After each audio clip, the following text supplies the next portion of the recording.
पातिव्रत्य धर्म में तत्पर रहने वाली स्त्री अपने प्रिय पति के भोजन कर लेने पर ही भोजन करे। शिवे, जब पति खड़ा हो तब साध्वी स्त्री को भी खड़ी ही रहने चाहिए। शुद्ध बुद्धि वाली साध्वी स्त्री प्रतिदिन अपने पति के सो जाने पर सोए और उसके जागने से पहले ही जग जाए। वह छल कपट छोड़कर सदा उसके लिए हितकर कार्य ही करे। शिवे, साध्वी स्त्री को चाहिए कि जब तक वस्त्राभूषणों से विभूषित ना हो ले तब तक वह अपने पति की दृष्टि के सम्मुख ना लाए। यदि पति किसी कार्य से परदेश में गया हो तो उन दिनों उसे कदापि श्रृंगार नहीं करना चाहिए। पतिव्रता स्त्री कभी पति का नाम ना ले। पति के कटु वचन कहने पर भी वह बदले में कड़ी बात ना कहे। पति के बुलाने पर वह घर के सारे कार्य छोड़कर तुरंत उसके पास चली जाए और हाथ जोड़ प्रेम से मस्तक झुकाकर पूछे, नाथ, किस लिए इस दासी को बुलाया है? मुझे सेवा के लिए आदेश देकर अपनी कृपा से अनुग्रहित कीजिए। फिर पति जो आदेश दे उसका वह प्रसन्न हृदय से पालन करे।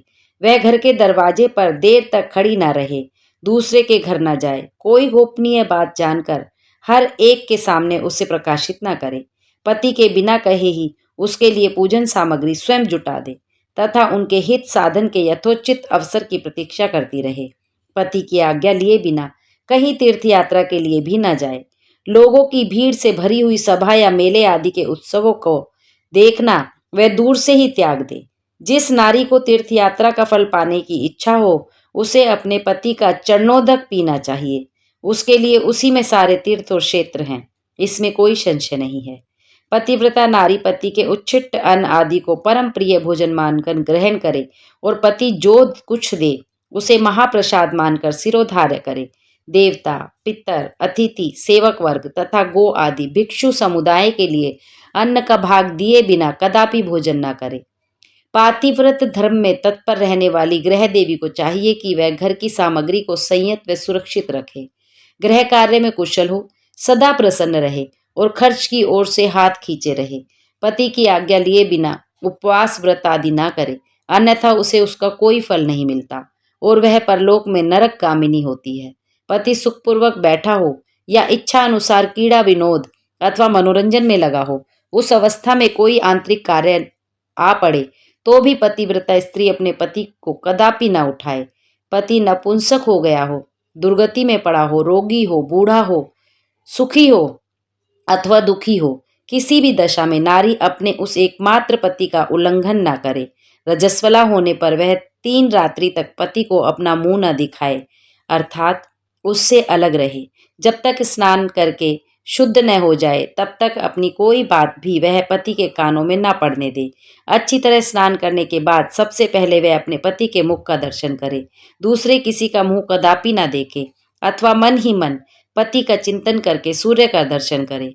पति की आयु बढ़ने की अभिलाषा रखने वाली पतिव्रता नारी हल्दी, रोली, सिंदूर, काजल आदि, पान, मांगलिक आभूषण आदि, केशों को संवारना, चोटी गूंथना तथा हाथ कान के आभूषण, इन सबको अपने शरीर से दूर न करे।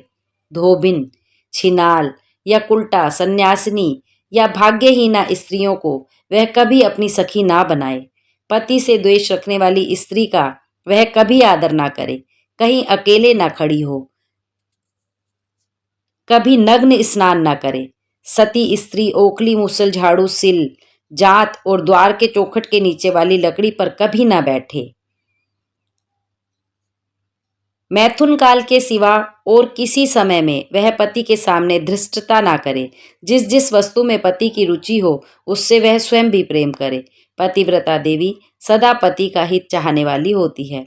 वह पति के हर्ष में हर्ष माने, पति के मुख पर विषाद की छाया देख स्वयं भी विषाद में डूब जाए तथा वह प्रियतम पति के प्रति ऐसा बर्ताव करे जिससे वह उन्हें प्यारी लगे। पुण्यात्मा पतिव्रता स्त्री संपत्ति और विपत्ति में भी पति के लिए एक सी ही रहे, अपने मन में कभी विकार न आने दे और सदा धैर्य धारण किए रहे। घी, नमक, तेल आदि के समाप्त होने जाने पर भी पतिव्रता स्त्री पति से सहसा यह न कहे कि अमुक वस्तु नहीं है, वह पति को कष्ट या चिंता में न डाले।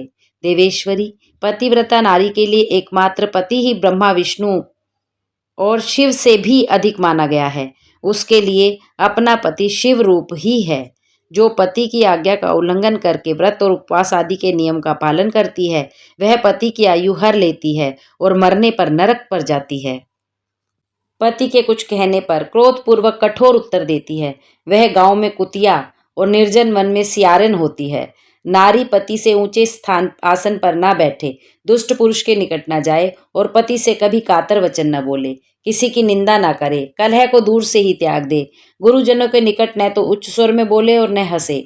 जो बाहर से पति को आता देख तुरंत अन्न जल भोज्य वस्तु पान और वस्त्र आदि से उसकी सेवा करती है, उनके दोनों चरण दबाती है, उनसे मीठे वचन बोलती है तथा प्रियतम के खेद को दूर करने वाली अन्य उपायों से प्रसन्नता पूर्वक उन्हें संतुष्ट करती है, उसने मानो तीनों लोगों को तृप्त संतुष्ट कर दिया। पिता, भाई और पुत्र परिमित सुख देते हैं, परंतु पति असीम सुख देता है। अतः नारी को सदा अपने पति का पूजन आदर सत्कार करना चाहिए।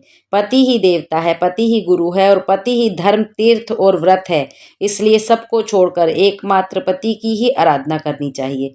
जो दुर्बुद्धि नारी अपने पति को त्याग कर एकांत में विचरती है या व्याभिचार करती है, वह वृक्ष के खोखले में शयन करने वाली क्रूर उल्लू की होती है। जो पराये पुरुष को कटाक्षपूर्ण दृष्टि से देखती है, वह चातानी देखने वाली दिखा होती है। जो पति को छोड़कर अकेले मिठाई खाती है, वह गांव में सुअरी होती है तथा बकरी होकर अपनी ही विष्ठा खाती हैं। जो पति को तू कहकर बोलती हैं, वह गूंगी होती हैं। जो सोच से सदा ईर्ष्या रखती है, वह दुर्भाग्यवती होती है। जो पति की आंख बचाकर किसी दूसरे पुरुष पर दृष्टि डालती है, वह कानी टेढ़े मुंह वाली तथा कुरूपा होती है। जैसे निर्जीव शरीर तत्काल अपवित्र हो जाता है, उसी तरह पतिहीना नारी भली भांति स्नान करने पर भी सदा अपवित्र ही रहती है। लोक में वह माता धन्य है, वह जन्मदाता पिता धन्य है तथा वह पति भी धन्य है जिसके घर में पतिव्रता देवी वास करती है। प्रतिव्रता के पुण्य से पिता माता और पति के कुलों की 3-3 पीढ़ियां लोग स्वर्गलोक में सुख भोगते हैं। जो दुराचारिणी स्त्रियां अपना शील भंग कर देती हैं, वे अपने माता पिता और पति तीनों के कुलों को नीचे गिराती हैं तथा इस लोक और परलोक में भी दुख भोगती हैं। प्रतिव्रता का पैर जहाँ जहाँ पृथ्वी को स्पर्श करता है, वहाँ वहाँ की भूमि पाप हारिणी तथा परम पावन बन जाती है। भगवान सूर्य, चंद्रमा तथा वायुदेव भी अपने आप को पवित्र करने के लिए ही पतिव्रता को स्पर्श करते हैं और किसी की दृष्टि से नहीं। जल भी सदा पतिव्रता का स्पर्श करना चाहता है और उसका स्पर्श करके वह अनुभव करता है कि आज मेरी जड़ता का नाश हो गया तथा आज मैं दूसरों को पवित्र करने वाला बन गया। भार्या ही गृहस्थ आश्रम की जड़ है, भार्या ही सुख का मूल है, भार्या से ही धर्म के फल की प्राप्ति होती है तथा भार्या ही संतान की वृद्धि में कारण है। क्या घर घर में अपने रूप और लावण्य पर गर्व करने वाली स्त्रियां नहीं हैं? परंतु पतिव्रता स्त्री तो विश्वनाथ शिव के प्रति भक्ति होने से भी ही प्राप्त होती है। भार्या से इस लोक और परलोक दोनों पर विजय पाई जा सकती है। भार्याहीन पुरुष देव यज्ञ, पितृयज्ञ और अतिथि यज्ञ करने का अधिकारी नहीं होता। वास्तव में गृहस्थ वही है जिसके घर में पतिव्रता स्त्री है। दूसरी स्त्री तो पुरुष को उसी तरह अपना ग्रास बनाती है जैसे जरा अवस्था एवं राक्षसी। जैसे गंगा स्नान करने से शरीर पवित्र होता है, उसी प्रकार पतिव्रता स्त्री का दर्शन करने पर सब कुछ पावन हो जाता है। पति को ही इष्ट देव मानने वाली सती नारी और गंगा में कोई भेद नहीं। पतिव्रता और उसके पति देव उमा और महेश्वर के समान है। अतः विद्वान मनुष्य उन दोनों का पूजन करें। पति प्रणव है और नारी वेद की ऋचा।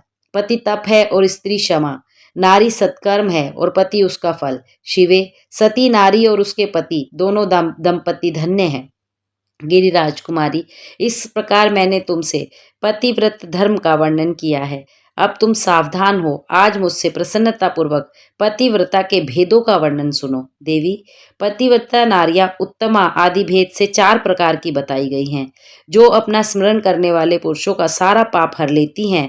उत्तमा, मध्यमा, निकृष्टा और अति निकृष्टा, ये पतिव्रता के 4 भेद हैं। अब मैं इनके लक्षण बताती हूँ, ध्यान देकर सुनो। भद्रे, जिसका मन सदा स्वप्न में भी अपने पति को ही देखता है, दूसरे किसी पर पुरुष को नहीं, वह स्त्री उत्तमा या उत्तम श्रेणी की पतिव्रता कही गई है। शैलजे, जो दूसरे पुरुष को उत्तम बुद्धि से पिता, भाई एवं पुत्र के समान देखती है, उसे मध्यम श्रेणी की पतिव्रता कहा गया है। पार्वती, जो मन से अपने धर्म का विचार करके व्याभिचार नहीं करती, सदाचार में ही स्थित रहती है, उसे निकृष्टता अथवा निम्न श्रेणी की पतिव्रता कहा गया है।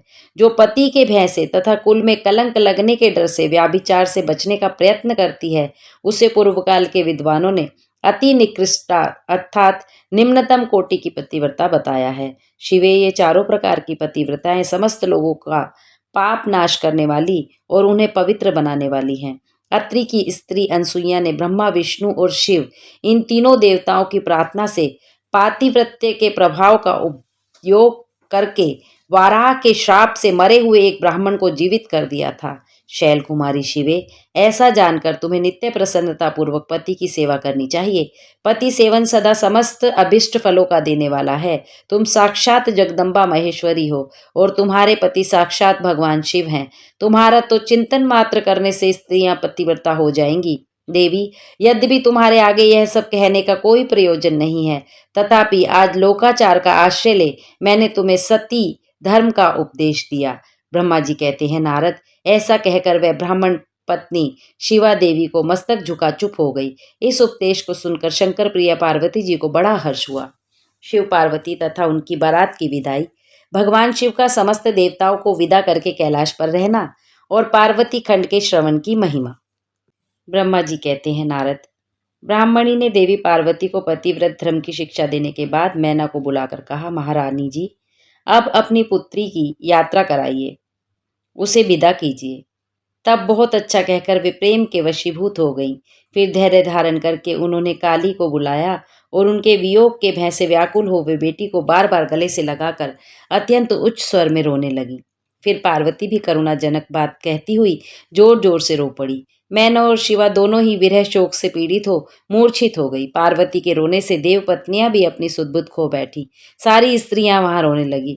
वे सब की सब अचेत सी हो गई थी।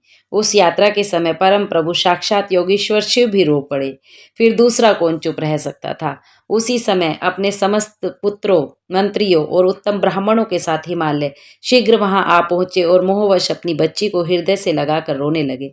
बेटी, तुम मुझे छोड़कर कहाँ चली जा रही हो? ऐसा कहकर सारे जगत को सुना मानते हुए वे बार बार विलाप करने लगे। तब ज्ञानियों में श्रेष्ठ पुरोहित ने अन्य ब्राह्मणों के संयोग से कृपा पूर्वक अध्यात्म विद्या का उपदेश करते हुए सबको सुखद रीति से समझाया। पार्वती ने भक्ति भाव से माता पिता तथा गुरु को प्रणाम किया। वे महामाया होकर भी लोकाचारवश बार बार रो उठती थी। पार्वती के रोने से ही सब स्त्रियां रोने लगती थी। माता मैना तो बहुत रोई, भौजाइयां भी रोने लगी। यही दशा भाइयों की थी। शिवा की माँ, भाभियां तथा अन्य युवतियां बार बार रोदन करने लगी। भाई और पिता भी प्रेम और सौहार्दवश रोए बिना ना रह सके। उस समय ब्राह्मणों ने मिलकर सबको आदरपूर्वक समझाया और यह सूचित किया कि यात्रा के लिए यही सबसे उत्तम तथा सुखद लगन है। तब हिमालय और मैना ने विवेक पूर्वक धैर्य धारण करके शिवा के बैठने के लिए पालकी मंगवाई। ब्राह्मणों की पत्नियों ने शिवा को उस पर चढ़ाया और सबने मिलकर आशीर्वाद दिया। माता, पिता और ब्राह्मणों ने भी अपनी शुभकामना प्रकट की। मैना और हिमालय ने पार्वती को ऐसे ऐसे सामान दिए जो महारानी के योग्य थे। नाना प्रकार के द्रव्यों की शुभ राशि भेंट की जो दूसरों के लिए परम दुर्लभ थी। शिवा ने समस्त गुरुजनों को, माता पिता को, पुरोहित और ब्राह्मणों को तथा भौजाइयों और दूसरी स्त्रियों को प्रणाम करके यात्रा की। पुत्रों सहित बुद्धिमान हिमाचल भी स्नेह के वशीभूत हो पीछे पीछे गए और उस स्थान पर पहुंचे जहां देवताओं सहित भगवान शिव प्रसन्नतापूर्वक प्रतीक्षा कर रहे थे। वहां सब लोग बड़े प्रेम और आनंद से परस्पर मिले। उन सब ने भगवान को प्रणाम किया और उनकी प्रशंसा करते हुए वे पुरी को लौट गए। तदंतर कैलाश पहुंचकर भगवान शिव ने पार्वती से कहा, देवेश्वरी, तुम सदा से ही मेरी प्राण प्रिया हो। तुम्हें लीला पूर्वक इस बात की याद दिला रहा हूँ। तुम्हें पूर्व जन्म की बातों का स्मरण है, अतः मेरे और अपने नित्य संबंध का यदि तुम्हें स्मरण हो तो बताओ।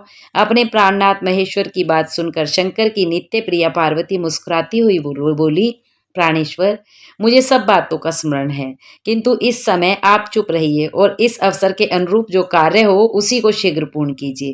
ब्रह्मा जी कहते हैं, नारद, प्रिया पार्वती के सैकड़ों सुधा धाराओं के समान मधुर वचन को सुनकर लोकाचार परायण भगवान विश्वनाथ बड़े प्रसन्न हुए। उन्होंने बहुत सी सामग्रियां एकत्रित करके नारायण आदि देवताओं को भांति भांति की मनोहर भोज्य वस्तु खिलाई। इसी तरह अपने विवाह में पधारे हुए दूसरे लोगों को भी भगवान शंकर ने प्रेम पूर्वक सुमधुर रस से युक्त नाना प्रकार का अन्न भोजन कराया। फिर सभी देवताओं ने अपने प्रिय वचनों द्वारा प्रसन्नतापूर्वक उनकी स्तुति एवं परिक्रमा करके शिव विवाह की प्रशंसा करते हुए सब लोग अपने अपने धाम को चले गए। साक्षात भगवान शिव ने लोकाचारवश भगवान विष्णु को और मुझको भी प्रणाम किया। ठीक उसी तरह जैसे मैंने वामन रूपधारी श्रीहरि ने महर्षि कश्यप को नमस्कार किया था। तब मैंने और श्री विष्णु ने शिव को हृदय से लगाकर उनको आशीर्वाद दिया। तदंतर श्री हरि ने उन्हें पर ब्रह्म परमात्मा मानकर उनकी उत्तम स्तुति की। इसके बाद मेरे सहित भगवान विष्णु शिव से विदा ले शिव और शिवा प्रसन्नता पूर्वक हाथ जोड़ उनके विवाह की प्रसन्नता करते हुए अपने उत्तम धाम को गए। भगवान शिव भी पार्वती के साथ सा आनंद विहार करते हुए अपने निवास भूत कैलाश पर्वत पर रहने लगे। समस्त शिव गणों को इस विवाह से बड़ा सुख मिला। वे अत्यंत भक्ति पूर्वक शिवा और शिव की आराधना करने लगे। तात, इस प्रकार मैंने परम मंगल में शिव विवाह का वर्णन किया। यह शोकनायक, आनंददायक, शोकनाशक तथा धन और आयु की वृद्धि करने वाला है। जो पुरुष भगवान शिव और शिवा में मन लगाकर पवित्र हो प्रतिदिन इस प्रसंग को सुनता है अथवा नियम पूर्वक दूसरों को सुनाता है, वह शिवलोक प्राप्त कर लेता है। यह अद्भुत आख्यान कहा गया जो मंगल का आवास स्थान है। यह संपूर्ण विघ्नों को शांत करके समस्त रोगों का नाश करने वाला है। इसके द्वारा स्वर्ग, यश, आयु तथा पुत्र और पौत्रों की प्राप्ति होती है। यह संपूर्ण कामनाओं को पूर्ण करता है, इस लोक में भोग देता है और परलोक में मोक्ष प्रदान करता है। यह भगवान शिव को संतोष प्रदान करने वाला है। विशेषतः देवता आदि की प्रतिष्ठा के समय तथा शिव संबंधी सभी कार्यों के प्रसंग में प्रसन्नता पूर्वक इसका पाठ करना चाहिए अथवा पवित्र हो शिव पार्वती के इस कल्याणकारी चरित्र का श्रवण करना चाहिए। ऐसा करने से समस्त कार्य सिद्ध होते हैं, इसमें कोई संशय नहीं है। रुद्र संहिता चतुर्थ कुमारखंड। देवताओं द्वारा स्कंद का शिव पार्वती के पास लाया जाना, उनका लाड़ प्यार, देवों के मांगने पर शिवजी का उन्हें तारक वध के लिए स्वामी कार्तिक को देना, कुमार की अध्यक्षता में देवसेना का प्रस्थान, महिसागर संगम पर तारकासुर का आना और दोनों सेनाओं में मुठभेड़, वीरभद्र का तारक के साथ घोर संग्राम, पुनः श्रीहरि और तारक में भयानक युद्ध। श्री नारद जी ने पूछा, देवताओं का मंगल करने वाले देव परमात्मा शिव तो सर्वसमर्थ हैं। आत्माराम होकर भी उन्होंने जिस पुत्र की उत्पत्ति के लिए पार्वती के साथ विवाह किया था, उनके वह पुत्र किस प्रकार उत्पन्न हुआ तथा तारकासुर का वध कैसे हुआ? ब्राह्मण, मुझ पर कृपा करके यह सारा वृतांत पूर्ण रूप से वर्णन कीजिए। इसके उत्तर में ब्रह्मा जी ने कथा प्रसंग सुनाकर कुमार के गंगा से उत्पन्न होने तथा कृतिका आदि 6 स्त्रियों के द्वारा उनके पाले जाने, उन 6 की संतुष्टि के लिए उनके 6 मुख धारण करने तथा कृतिकाओं के द्वारा पाले जाने के कारण उनका कार्तिक के नाम होने की बात कही। तदंतर उनके शंकर गिरिजा की सेवा में लाए जाने की कथा सुनाई। फिर ब्रह्मा जी ने कहा, भगवान शंकर ने कुमार को गोद में बैठाकर अत्यंत स्नेह किया। देवताओं ने उन्हें नाना प्रकार के पदार्थ, विद्याएं, शक्ति और अस्त्र शस्त्र आदि प्रदान किए। पार्वती के हृदय में प्रेम समाता नहीं था। उन्होंने हर्षपूर्वक मुस्कुराकर कुमार को परमोत्तम ऐश्वर्य प्रदान किया, साथ ही चिरंजीवी भी बना दिया। लक्ष्मी ने दिव्य संपत्ति तथा एक विशाल एवं मनोहर हार अर्पित किया। सावित्री ने प्रसन्न होकर सारी सिद्ध विद्याएं प्रदान की। मुनीश्वर, इस प्रकार वहां महोत्सव मनाया गया। सभी के मन प्रसन्न थे। शिव और पार्वती के आनंद का तो पार ही नहीं था। इसी बीच देवताओं ने भगवान शंकर से कहा, प्रभु, यह तारकासुर कुमार के हाथों ही मारा जाने वाला है, इसीलिए यह पार्वती परिणय और कुमारोत्पत्ति आदि उत्तम चरित्र घटित हुआ है। अतः हम लोगों के सुखार्थ उसका काम तमाम करने हेतु कुमार को आज्ञा दीजिए। हम लोग आज ही अस्त्र शस्त्र से सुसज्जित होकर तारक को मारने के लिए रण यात्रा करेंगे। ब्रह्मा जी कहते हैं, मुने, यह सुनकर भगवान शंकर का हृदय दयाद्र हो गया। उन्होंने उनकी प्रार्थना स्वीकार करके उसी समय तारक का वध करने के लिए अपने पुत्र कुमार को देवताओं को सौंप दिया। फिर तो शिव जी की आज्ञा मिल जाने पर ब्रह्मा, विष्णु आदि सभी देवता एकत्र होकर गुह को आगे करके तुरंत ही उस पर्वत से चल दिए। उस समय श्रीहरि आदि देवताओं के मन में पूर्ण विश्वास था कि यह अवश्य तारक का वध कर डालेंगे। वे भगवान शंकर के तेज से भावित हो कुमार के सेनापतित्व में तारक का संहार करने के लिए रण क्षेत्र में गए। उधर महाबली तारक ने जब देवताओं के इस युद्धोद्योग को सुना, तब वह भी एक विशाल सेना के साथ देवों से युद्ध करने के लिए तत्काल ही चल पड़ा। उसकी उस विशाल वाहिनी को आती देख देवताओं को परम विस्मय हुआ। फिर तो वे बलपूर्वक बारंबार सिंहनाद करने लगे। उसी समय तुरंत ही भगवान शंकर की प्रेरणा से विष्णु आदि संपूर्ण देवताओं के प्रति आकाशवाणी हुई।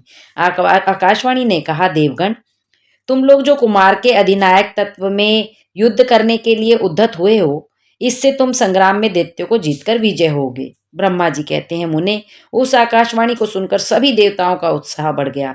उनका भय जाता रहा और वे वीरोचित गर्जना करने लगे। उनकी युद्ध कामना बलवती हो उठी और वे सब के सब कुमार को अग्रणी बनाकर बड़ी उतावली के साथ महिसागर संग्राम को गए। उधर बहुसंख्यक असुरों से घिरा हुआ वह तारक भी बहुत बड़ी सेना के साथ शीघ्र ही वहां आ धमका। वहां वह सभी देवता खड़े थे। उस असुर के आगमन काल में प्रलयकालीन मेघों के समान गर्जना करने वाली रणभेरियों तथा अन्यान्य कर्कश शब्द करने वाली रणबाद बज रहे थे। उस समय तारकासुर के साथ आने वाले दैत्य ताल ठोकते हुए गर्जना कर रहे थे। उनके पदाघात से पृथ्वी कांप उठती थी। उस अत्यंत भयंकर कोलाहल को सुनकर भी सभी देवता निर्भय ही बने रहे। वे एक साथ मिलकर तारकासुर से लोहा लेने के लिए डटकर खड़े हो गए। उस समय देवराज इंद्र कुमार को गजराज पर बैठाकर सबसे आगे खड़े हुए। वे लोकपालों से घिरे हुए थे और उनके साथ देवताओं की महती सेना थी। तत्पश्चात कुमार ने उस गजराज को तो महेंद्र को दे ही दिया और वे स्वयं एक ऐसे विमान पर आरूढ़ हुए जो परमाश्चर्यजनक तथा नाना प्रकार के रत्नों से सुशोभित था। उस समय उस विमान पर सवार होने से सर्वगुण संपन्न महायशस्वी शंकर पुत्र कुमार उत्कृष्ट शोभा से संयुक्त होकर सुशोभित हो रहे थे। उन पर परम प्रकाशमान चंवर डुलाए जा रहे थे। इसी बीच बलाभिमानी एवं महावीर देवता और दैत्य क्रोध से विहल होकर परस्पर युद्ध करने लगे। उस समय देवताओं और दैत्यों में बड़ा घमासान युद्ध हुआ। क्षण भर में ही सारी रणभूमि रुंड मुंडों से व्याप्त हो गई। तब महाबली तारकासुर बहुत बड़ी सेना के साथ देवताओं से युद्ध करने के लिए वेगपूर्वक आगे बढ़ा। उस तारक को युद्ध की कामना से आगे बढ़ते देख इंद्र आदि देवता तुरंत ही उसके सामने आए। फिर तो दोनों सेनाओं में महान कोलाहल होने लगा। तत्पश्चात देवों तथा असुरों का विनाश करने वाला ऐसा द्वंद्व युद्ध प्रारंभ हुआ जिसे देखकर वीर लोग हर्षोल्फुल्लित हो और कायरों के मन में भय समा जाए। इसी समय वीरभद्र कुपित होकर महाबली प्रमथ गणों के साथ वीराभिमानी तारक के समीप आ पहुंचे। वे बलवान गणनायक भगवान शिव के कोप से उत्पन्न हुए थे। अतः समस्त देवताओं को पीछे करके युद्ध की अभिलाषा से तारक के सम्मुख डट गए। उस समय प्रथम गणों तथा सारे असुरों के मन में परमोल्लास था। अतः वे उस महासमर में परस्पर गुत्थम गुत्था होकर जूझने लगे। वीरभद्र से तारक का भयानक युद्ध हुआ। इसी बीच असुरों की सेना रण से विमुख हो भाग चली। इस प्रकार अपनी सेना को तितर बितर होते देख उसका नायक तारकासुर क्रोध से भर गया और 10,000 भुजाएं धारण करके सिंह पर सवार हो देवगणों को मार डालने के लिए वेग पूर्वक उनकी ओर झपटा। वह युद्ध के मुहाने पर देवों तथा प्रथम गणों को मार मार कर गिराने लगा। तब प्रथम गणों के नेता महाबली वीरभद्र उसके उस कर्म को देखकर उसका वध करने के लिए अत्यंत कुपित हो उठे। फिर उन्होंने भगवान शिव के चरण कमलों का ध्यान करके एक ऐसा श्रेष्ठ त्रिशूल हाथ में लिया जिसके तेज से सारी दिशाएं और आकाश प्रकाशित हो उठे।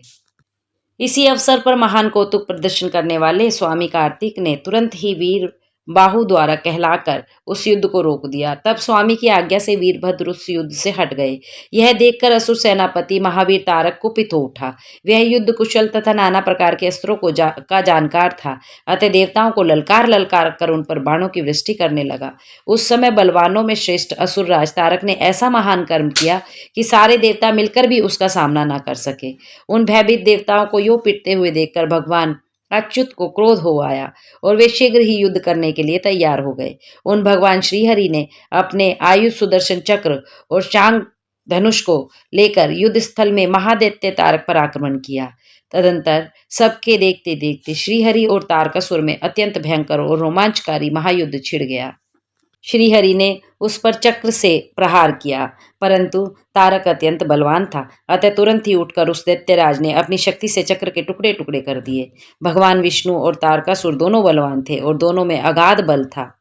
युद्ध स्थल में वे परस्पर जूझने लगे। ब्रह्मा जी की आज्ञा से कुमार का युद्ध के लिए जाना, तारक के साथ उनका भीषण संग्राम और उनके द्वारा तारक का वध, तत्पश्चात देवों द्वारा कुमार का अभिनंदन और पूजा, कुमार का उन्हें वरदान देकर कैलाश पर जा शिव पार्वती के पास निवास करना। तब ब्रह्मा जी कहते हैं, शंकर सुवन स्वामी के कार्तिक, तुम तो देवाधिदेव हो। पार्वती सुत विष्णु और तारकासुर का वह यह व्रत युद्ध शोभा नहीं दे रहा, क्योंकि विष्णु के हाथों इस तारक की मृत्यु नहीं होगी। यह मुझसे वरदान पाकर अत्यंत बलवान हो गया है। तुम्हारे अतिरिक्त इस पापी को मारने वाला कोई दूसरा नहीं है, इसलिए तुम शीघ्र ही उस दैत्य का वध करने के लिए तैयार हो जाओ। ब्रह्मा जी कहते हैं, मेरा कथन सुनकर शंकर नंदन कुमार कार्तिकेय ठठाकर हंस पड़े और प्रसन्नतापूर्वक बोले, तथास्तु, ऐसा ही होगा। तब महान ऐश्वर्यशाली शंकर सुवन कुमार तारकासुर के वध का निश्चय करके विमान से उतर पड़े और पैदल हो गए। जिस समय महाबली शिव पुत्र कुमार अपनी अत्यंत चमकीली शक्ति को, जो लपटों से दमकती हुई एक बड़ी उल्का सी जान पड़ती थी, हाथ में लेकर पैदल ही दौड़ रहे थे, उस समय उनकी अद्भुत शोभा हो रही थी। उनके मन में तनिक भी व्याकुलता नहीं थी। क्या शत्रु को संहार करने वाला कुमार यही है? मैं अकेला वीर इसके साथ युद्ध करूंगा और मैं ही समस्त वीरों, प्रथम गणों, लोकपालों तथा श्रीहरि जिनके नायक हैं, उन देवों को मार डालूंगा। ऐसा तारक सुरश्रेष्ठों से बोला। तदंतर देवताओं को दुर्वचन कहकर वह असुर तारक भीषण युद्ध करने लगा। उस समय बड़ा विकट भारी संग्राम हुआ। कुमार और तारकासुर का बहुत भीषण युद्ध देखकर सभी भयभीत होकर शंकर और गिरजापुत्र के पुत्र कुमार ने जब देखा कि ये सभी देवता इतने भयभीत हैं, तो वे उन्हें संतावना देते हुए बोले। कुमार ने कहा, महाभाग पर्वतों, तुम लोग खेद मत करो, तुम्हें किसी प्रकार की चिंता नहीं करनी चाहिए। मैं आज तुम सब लोगों की आंखों के सामने ही इस पापी का काम तमाम कर दूंगा। इस प्रकार पर्वतों और देवगणों को ढंढासा बंधाकर कुमार ने गिरिजा और शंभु को प्रणाम किया तथा अपनी कांतिमती शक्ति को हाथ में लिया।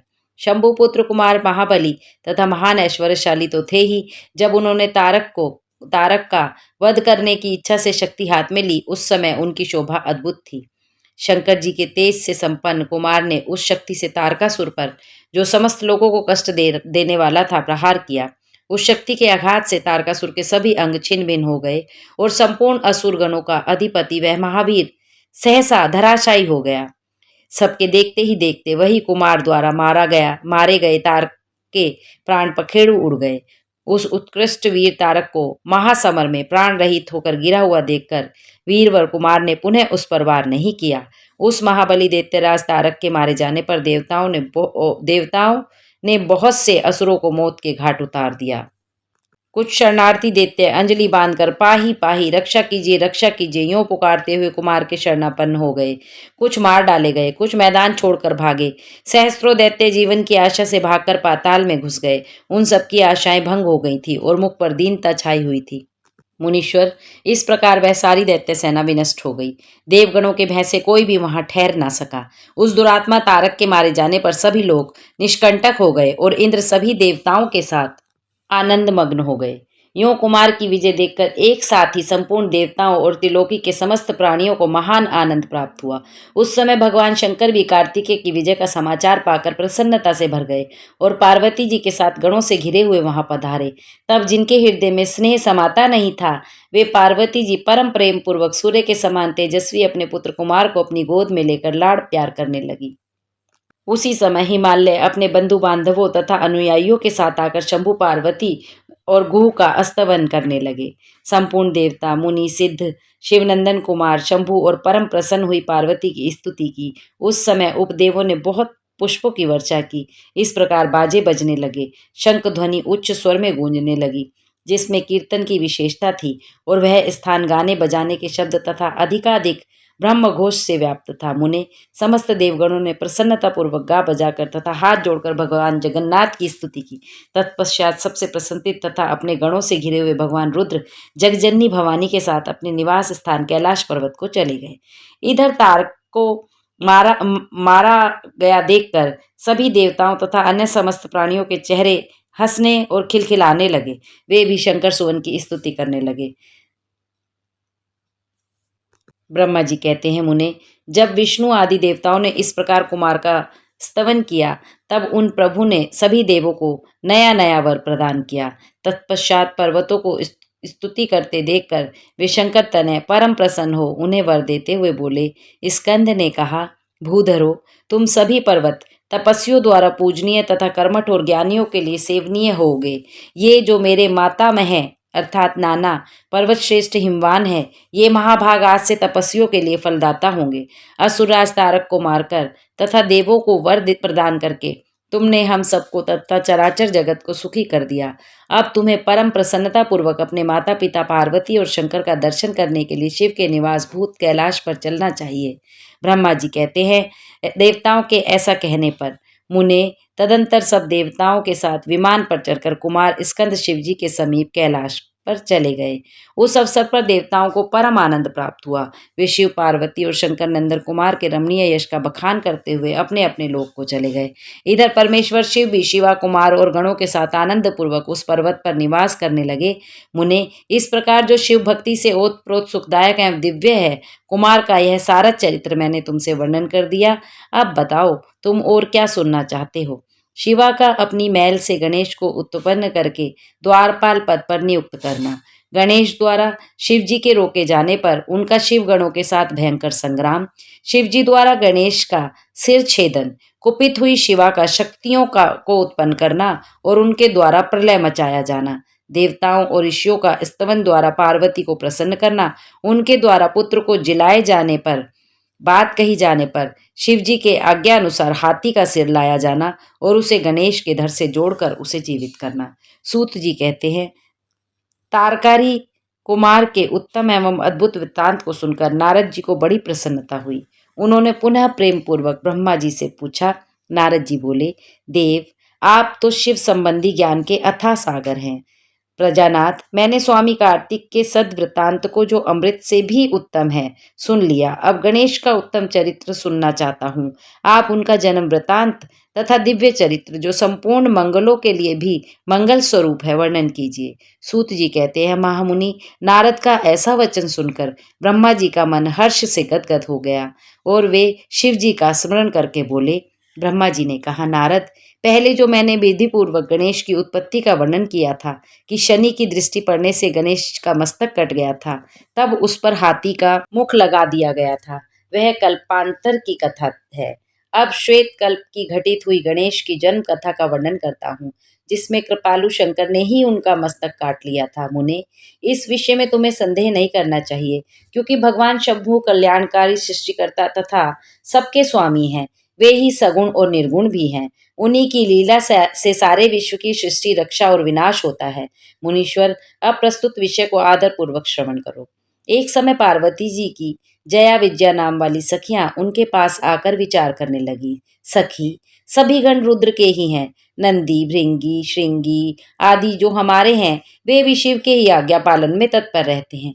जो असंख्य प्रथम गण हैं, उनमें भी हमारा कोई नहीं। वे सभी शिवाज्ञा परायण होकर द्वार पर खड़े रहते हैं। यद्यपि वे सभी हमारे भी हैं, तथापि उनसे हमारा मन नहीं मिलता। अतः पाप रहिते आपको भी हमारे लिए एक गण की रचना करनी चाहिए। ब्रह्मा जी कहते हैं, मुने, जब सखियों ने पार्वती जी से ऐसा सुंदर वचन कहा, तब उन्होंने उसे हितकारक माना और वैसा करने का विचार भी किया। किसी समय जब पार्वती जी स्नान कर रही थी, तब सदाशिव नंदी को डरा धमकाकर घर के भीतर चले आए। शंकर जी को आते देख स्नान करती हुई जगजननी पार्वती उठकर खड़ी हो गई। उस समय उनको बड़ी लज्जा आई। वे आश्चर्यचकित हो गई। उस अवसर पर उन्होंने सखियों के वचन को हितकारक तथा सुखप्रद माना। उस समय ऐसी घटना घटित होने पर परमाया परमेश्वरी शिव पत्नी पार्वती ने मन से ऐसा विचार किया कि मेरा कोई एक ऐसा सेवक होना चाहिए जो परम शुभ, कार्यकुशल और मेरी ही आज्ञा में तत्पर रहने वाला हो, उससे तनिक भी विचलित होने वाला ना हो। यूं विचार कर पार्वती देवी ने अपने शरीर की मैल से एक ऐसे चेतन पुरुष का निर्माण किया जो संपूर्ण शुभ लक्षणों से संयुक्त था। उसके सभी अंग सुंदर और दोष रहित थे। उसका वह शरीर विशाल, परम शोभायमान और महान बल पराक्रम से संपन्न था। देवी ने उसे अनेक प्रकार के वस्त्र, नाना प्रकार के आभूषण और बहुत सा उत्तम आशीर्वाद देकर कहा, तुम मेरे पुत्र हो, मेरे अपने ही हो। तुम्हारे समान प्यारा मेरा यहाँ कोई दूसरा नहीं। पार्वती के ऐसा कहने पर वह पुरुष उन्हें नमस्कार करके बोला। गणेश ने कहा, माँ, आज आपको कौन सा कार्य आ पड़ा है? मैं आपके कथनानुसार उसे पूर्ण करूंगा। गणेश के यूं पूछने पर पार्वती जी ने अपने पुत्र को उत्तर देते हुए बोली। शिवा ने कहा, तात, तुम मेरे पुत्र हो, मेरे अपने हो, अतः तुम मेरी बात सुनो। आज से तुम मेरे द्वारपाल हो जाओ। सत्पुत्र मेरी आज्ञा के बिना कोई हठपूर्वक मेरे महल के भीतर प्रवेश न करने पाए, चाहे वह कहीं से भी आए, कोई भी हो। बेटा, यह मैंने आज तुमसे बिल्कुल सत्य बात कही है। ब्रह्मा जी कहते हैं, मुने, यूं कहकर पार्वती ने गणेश के हाथ में एक सुदृढ़ छड़ी दे दी। उस समय उनके सुंदर रूप को निहार कर पार्वती हर्षमग्न हो गई। उन्होंने परम प्रेम पूर्वक अपने पुत्र का मुख चूमा और कृपा परवश हो छाती से लगा लिया। फिर दंडधारी गणराज को अपने द्वार पर स्थापित कर दिया। बेटा नारद तदंतर पार्वती नंदन महावीर गणेश पार्वती की हित कामना से हाथ में छड़ी लेकर गृह द्वार पर पहरा देने लगे। उधर शिवा अपने पुत्र गणेश को अपने दरवाजे पर नियुक्त करके स्वयं सखियों के साथ स्नान करने लगी। मुनि श्रेष्ठ उसी समय भगवान शिव, जो परम कौतुकी तथा नाना प्रकार की लीलाएं रचने में निपुण है, द्वार पर आ पहुंचे। गणेश उन पार्वती पति को पहचानते तो थे नहीं, अतः बोल उठे, देव, माता की आज्ञा के बिना तुम अभी भीतर ना जाओ। माता स्नान करने बैठ गई हैं। तुम कहाँ जाना चाहते हो? इस समय यहाँ से हट जाओ। यूं कहकर गणेश ने उन्हें रोकने के लिए छड़ी हाथ में ले ली। उन्हें ऐसा करते देख शिव जी बोले, मूर्ख, तू किसे रोक रहा है? दुर्बुद्धे, क्या तू मुझे जानता नहीं? मैं शिव के अतिरिक्त और कोई नहीं हूं। फिर महेश्वर के गण उसे समझाकर हटाने के लिए वहां आए और गणेश से बोले, सुनो, हम मुख्य शिवगण ही द्वारपाल हैं और सर्वव्यापी भगवान शंकर की आज्ञा से तुम्हें हटाने के लिए यहाँ आए हैं। तुम्हें भी गण समझकर हम लोगों ने मारा नहीं है, अन्यथा तुम कब के मारे गए होते। अब कुशल इसी में है कि तुम स्वतः ही दूर हो जाओ। क्यों व्यर्थ अपनी मृत्यु बुला रहे हो? ब्रह्मा जी कहते हैं, मुने, यूं कहे जाने पर गिरिराज नंदन गणेश निर्भय हो बने रहे। उन्होंने शिवगणों को फटकारा और दरवाजे को नहीं छोड़ा। तब उन सभी शिवगणों ने शिव जी के पास आकर सारा वृतांत उन्हें सुनाया। मुने उनसे सब बातें सुनकर संसार के गति स्वरूप अद्भुत लीला विहारी महेश्वर अपने उन गणों को डांट कर कहने लगे, गणों, यह कौन है जो इतना उदंड होकर शत्रु की भांति बक रहा है? इस नवीन द्वारपाल को दूर भगा दो। तुम लोग सारा वृतांत मुझे क्यों सुनाने आए हो? विचित्र लीला रचने वाले स्वामी शंकर के यूं कहने पर वे गण पुनः वहीं लौट आए। गणेश जी द्वारा पुनः रोके जाने पर शिव जी ने गणों को आज्ञा दी कि तुम पता लगाओ यह कौन है और क्यों ऐसा कर रहा है। गणों के यह पता लगाकर बताया कि ये श्री गिरिजा के पुत्र हैं तथा द्वारपाल के रूप में बैठे हैं। तब लीला रूप शंकर ने विचित्र लीला करनी चाहिए तथा अपने गणों का गर्व भी गलित करना चाहा। इसलिए गणों का तथा देवताओं को बुलाकर गणेश जी से भीषण युद्ध करवाया।